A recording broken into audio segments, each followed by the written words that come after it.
माशाल्लाह जी, देखिए कितना खूबसूरत कलर आ गया है। अभी से दिखने में कितनी ज़बरदस्त लग रही है। अस्सलाम वालेकुम my YouTube family, I hope कि आप खैरियत से होंगे। मैं हूँ आसिया सज्जाद और आप देख रहे हैं दामन ज़ारा किचन। अक्सर हम अगर घर में दावत करते हैं, कोई स्पेशल गेस्ट आ रहे होते हैं, स्पेशल मेहमान आ रहे होते हैं, तो हमारी कोशिश होती है कि हम कोई स्पेशल ही चीज़ बनाएं। तो आपके लिए ये मीठे की जो डिश है बहुत ही स्पेशल होने वाली है। जी हाँ, तो आज हम बनाने जा रहे हैं स्पेशल तुर्किश डिश तलुम्बा। इसको तलुम्बा कहते हैं। बहुत मज़े की होती है, आप सारी स्वीट्स को भूल जाएंगे। बर्फ़ी, रसगुल्ले, गुलाब जामुन, ये इतनी मज़े की बनती है और मेहमान तो गैस ही नहीं कर पाएंगे कि आपने ये क्या चीज़ बनाई है। तो चलिए करते हैं रेसिपी शुरू। तो सबसे पहले यहाँ पे हम इसकी डो बना लेते हैं। बिस्मिल्लाहिर्रहमानिर्रहीम। यहाँ पे मैंने एक बड़े साइज़ का पैन ले लिया, उसमें मैंने शामिल किया है पानी। पानी यहाँ पे हम लेंगे 1.25 कप, यानी कि 1 कप प्लस 1/4 कप। इसको हमने अब हल्का सा गर्म होने देना है। जैसे ये गर्म होगा तो हमने इसमें शामिल कर देना है 3 से 4 टेबल स्पून के करीब मक्खन। यहाँ पे अब हमने क्या करना है कि हमने इसको पानी के अंदर मिक्स करना है जब तक पानी में एक बॉयल ना आ जाए। ठीक है, जैसे जैसे पानी गर्म होता जाएगा मक्खन भी मिक्स होता जाएगा। तो यहाँ पे पानी में बॉयल भी आ चुका है, मक्खन भी जो है मिक्स हो चुका है। तो अब हम फ्लेम ऑफ कर देंगे और इसमें हम शामिल करेंगे मैदा। मैदा भी व्यूअर्स जितना है जितना हमने पानी लिया था, यानी कि 1 कप प्लस 1/4 कप मैदा। ठीक है, अब हमने अच्छी से इसको हमने ये जो मक्खन वाला पानी है इसमें अच्छे से मिक्स करना है। जल्दी जल्दी से मिक्स करते जाएंगे, पानी को हमने ठंडा नहीं होने देना। याद रखिए यहाँ पे जो मैंने फ्लेम है ऑफ कर दी है, इसके नीचे आंच बिल्कुल नहीं जल रही। और इसको मैंने अच्छे तरीके से मिक्स कर लिया। ये देखिए इसमें कोई भी ना खुश्क जगह नहीं रहेगी, कोई चीज़ इसमें कोई गुठली वगैरह नहीं रहेगी। अब क्या करेंगे, अब हमने इसको किसी दूसरे बाउल में शिफ्ट कर लेना है, निकाल लेना है। तो यहाँ पे ये देखिए मैं इसको एक बाउल में निकाल रही हूँ। अब हम क्या करेंगे, हमने इसको ना थोड़ा सा ठंडा होने देना है। 6 से 7 मिनट के लिए इसको ठंडा करेंगे, क्योंकि हमने इसमें शामिल करने हैं अंडे। अभी ये ज़्यादा गर्म है, तो अब हम क्या करेंगे, इसको हमने थोड़ी देर के लिए ढाँप के रख देना है। लेकिन याद रखें व्यूअर्स, बहुत ज़्यादा ठंडा नहीं कर लेना, बस हमने इसकी एक्स्ट्रा हीट निकालनी है। इतनी देर में हम शुगर सिरप बना लेते हैं। उसके लिए यहाँ पे मैंने पैन लिया है और इसमें शामिल किया है मैंने 1.5 कप चीनी, यानी कि 1 कप और 1 आधा कप चीनी लिया है। और साथ इसी शामिल करेंगे हम 1 कप पानी। ठीक है, बहुत ज़्यादा पानी नहीं डालना हमने। ठीक है, और 1 टेबलस्पून मैंने इसमें डाला है लेमन का जूस।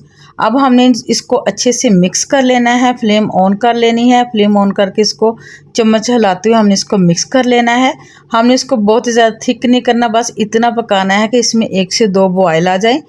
तो यहाँ पे आप देख सकते हैं, यहाँ पे चीनी जो मुकम्मल तौर पे डिज़ोल्व हो चुकी है। हल्की आंच पे 2 मिनट के लिए इसको पकाएंगे, बहुत ज़्यादा नहीं पकाना, इसको थिक नहीं करना, बस 2 मिनट के लिए पकाएंगे। आप चाहे तो इसी पैन में रख दें, चाहे तो निकाल लें। मैंने यहाँ पे निकाल ली है। और आ जाते हैं डो की तरफ। तो डो हमारी ठंडी हो चुकी है। अब मैंने इसमें शामिल करना है, ये 1/2 टेबल स्पून है कॉर्नफ्लोर और 1.5 टेबल स्पून यानी कि 1.5 टेबल स्पून है सूजी। ये शामिल कर देंगे डो में। साथ ही अब हम क्या करेंगे, इसमें शामिल करेंगे 3 अदद अंडे। ये रूम टेम्परेचर के अंडे हैं। अब हम क्या करेंगे, एक कंडा तोड़ेंगे और डो में शामिल करते जाएंगे, क्योंकि आपने चेक करके डालना है, अंडे अक्सर ख़राब भी होते हैं। तो एक एक कंडा लहदा तोड़ेंगे, लहदा इसमें शामिल करेंगे। यहाँ पे मैंने लिया है इलेक्ट्रिक बीटर। आपके पास इलेक्ट्रिक बीटर नहीं है तो आप रबड़ वाला जो स्पैचुला होता है या दूसरा होता है ना वो अंडा मिक्सर, आप उससे भी इसको ना ऐसे कर सकते हैं। बस थोड़ा सा टाइम ज़्यादा लगेगा इसको बीट करने में। तो मैंने यहाँ पे इलेक्ट्रिक बीटर लिया, इसको मैंने 1 से 2 मिनट के लिए बीट करना है। इसकी स्मूथ सी डो बना लेनी है मैंने यहाँ पे। और अगर आपको लगे कि यहाँ पे जो बैटर है हमारा सख्त हो चुका है, तो आप क्या करें, 1 से 2 टेबलस्पून इसमें पानी शामिल करें। बहुत ज़्यादा पानी नहीं व्यूअर्स डाल देना। ठीक है, बस 1 टेबलस्पून। तो यहाँ पे देखिए बहुत अच्छे तरीके से ये बीट हो चुका है। अब क्या करूँगी, मैं इलेक्ट्रिक बीटर बंद कर दूँगी और स्पैचुला से इसको एक दफ़ा अच्छे तरीके से फेंट लेंगे, इकट्ठा कर लेंगे। यहाँ पे ये देखिए बस इस तरह की कंसिस्टेंसी होनी चाहिए, ऐसे स्मूथ सी, ताकि इसको पाइपिंग बैग में से निकालना इजी हो। डो को हमने पाइपिंग बैग में डाल लेना है। तो यहाँ पे मैंने नोज़ल लगा के रखा हुआ पाइपिंग बैग। इस तरह कोई भी आप कप या गिलास ले लें, उसमें पाइपिंग बैग रखें और उसमें हमने ये डो जो है ना वो सारी की सारी डाल देनी है। अगर आपको यहाँ भी मुश्किल हो ना कि डो बहुत ज़्यादा सख्त हो गई है, तो मैं आपको फिर से बता रही हूँ कि आपने 1-2 टेबलस्पून जो है ना पानी के शामिल कर लेने हैं। यहाँ पे मैं आपको नोज़ल भी दिखा रही हूँ मैंने इस शेप के लिए। अगर आपके पास इस शेप की नहीं है तो आप किसी भी शेप की ले सकते हैं। अब हमने इसको फ्राई करना है, तो यहाँ पे जी आ जाते हैं दोबारा से चूल्हे की तरफ। यहाँ पर मैंने ऑयल को एक फ्राइंग पैन में डालकर चूल्हे पर रख दिया। इसके नीचे बिल्कुल हल्का सा फ्लेम ऑन है और इस वक्त जो ऑयल का टेम्परेचर है वो हल्का सा नीम गर्म है। बस ये ध्यान रखना है कि ऑयल का टेम्परेचर बिल्कुल भी तेज़ गर्म ना हो। बस पैन में ऑयल डालकर हल्का सा फ्लेम इसके नीचे ऑन कर देंगे। जब ऑयल टेम्परेचर हल्का नीम गर्म होगा तो फिर हम इस तरह से स्वीट डालना शुरू करेंगे। तो आप इसको फ्राई करने के लिए इस तरह से कोई भी सीजर ले लें या नाइफ ले लें, फिर इसको ऑयल में हल्का से एक बार डिप कर लें ताकि कटिंग करते हुए डो इसके साथ स्टिक ना हो। फिर इसके बाद आपने स्वीट का जितना साइज़ रखना है, जितना लंबा इसको रखना है, इतने साइज़ की डो काट कर इसमें पैन में शामिल करते जाएंगे। बस ऑयल में डो को शामिल करते हुए टेम्परेचर के साथ साथ आपने ये भी ध्यान रखना है कि इसको ओवरफिल नहीं करना, क्योंकि थोड़ी सी देर के बाद ये फूल जाएगी और साइज़ में डबल हो जाए तो फिर इसको फ्राई करना मुश्किल होगा। नेक्स्ट आप देखेंगे कि ऑयल में शामिल करने के बाद ये आहिस्ता आहिस्ता एक एक करके ऑयल की सरफेस भी आ जाएंगी, सारी की सारी ऊपर आ जाएंगी। आप देख सकते हैं ना।